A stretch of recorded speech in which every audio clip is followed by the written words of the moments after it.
Assalamualaikum. Today we will discuss homologous series, alkyl radicals with examples. Homologous series, a series of organic compounds that have similar structural feature but differ from other member by bond, single bond CH2 group is called as homologous series. मतलब ये organic compound की वो series है जिनका एक जैसा structure यानी structural खसूसियात जो होती हैं उनकी वो एक जैसी होती है, बट वो एक दूसरे से ए सिंगल बॉन्ड CH2 के ग्रुप से मुख्तलिफ होते हैं। उन्हें हम होमोलोगो कहते हैं, होमोलोगो सीरीज कहते हैं। मिसाल के तौर पर अगर हम अल्केन की तरफ आएँ, और अल्केन ऑर्गेनिक कंपाउंड्स हैं, हाइड्रोकार्बन्स हैं जिनका जनरल फार्मूला CnH2n+2 होता है। अगर हम इधर n=1 ले लें, n1 लेते हैं तो C हमारे पास 1 हो जाता है, और जो H है वो 2 1 + 2 + 2 4 हो जाता है, यानी हमारे पास ये CH4 बनता है। और एक C के लिए हम मीथ का इस्तेमाल करते हैं और इनमें सारा सिंगल बॉन्ड होता है तो ANE, तो हमारे पास जो पहला कंपाउंड अल्केन का बनता है वो मीथेन बनता है। अब अगर आप इसके अंदर एक CH2 ऐड कर दें तो आप देखें कार्बन 1 है और यहाँ पर कार्बन 1 2 हो जाएंगे, हाइड्रोजन 2 और यहाँ 4, कितने हो जाएंगे 6। तो ये CH4 और ये दूसरा आपके पास C2H6 आ गया। इन दोनों के अंदर डिफरेंस किस चीज़ का आ गया? CH2 का डिफरेंस आया।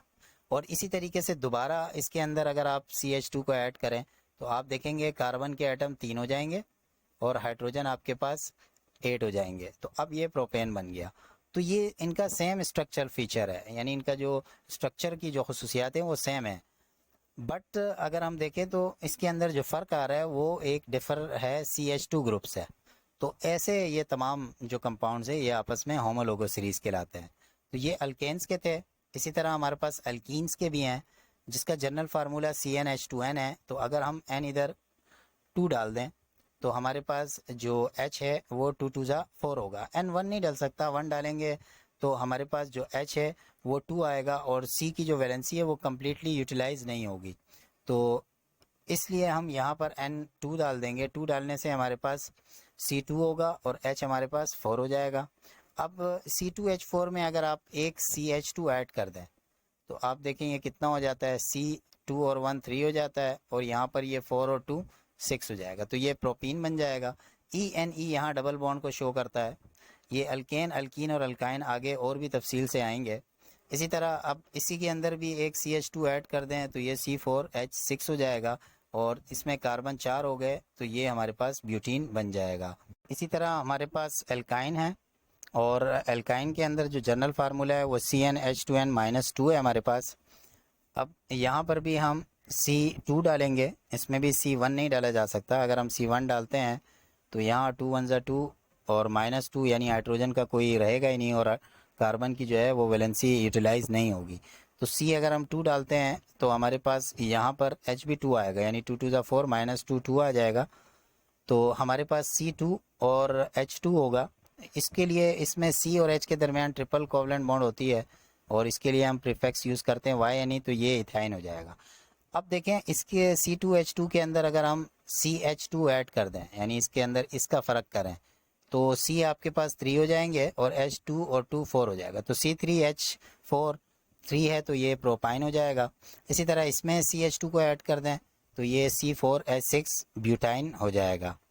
तो ये हमारे पास होमोलोगो सीरीज़ है एल्काइन की।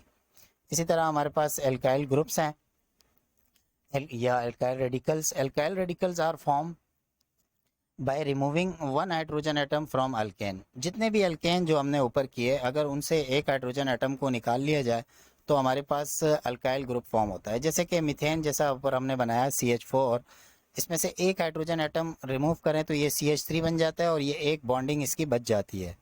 तो अब ये मीथेन से मिथाइल बन गया। इसी तरह इथेन का फार्मूला C2H6 है।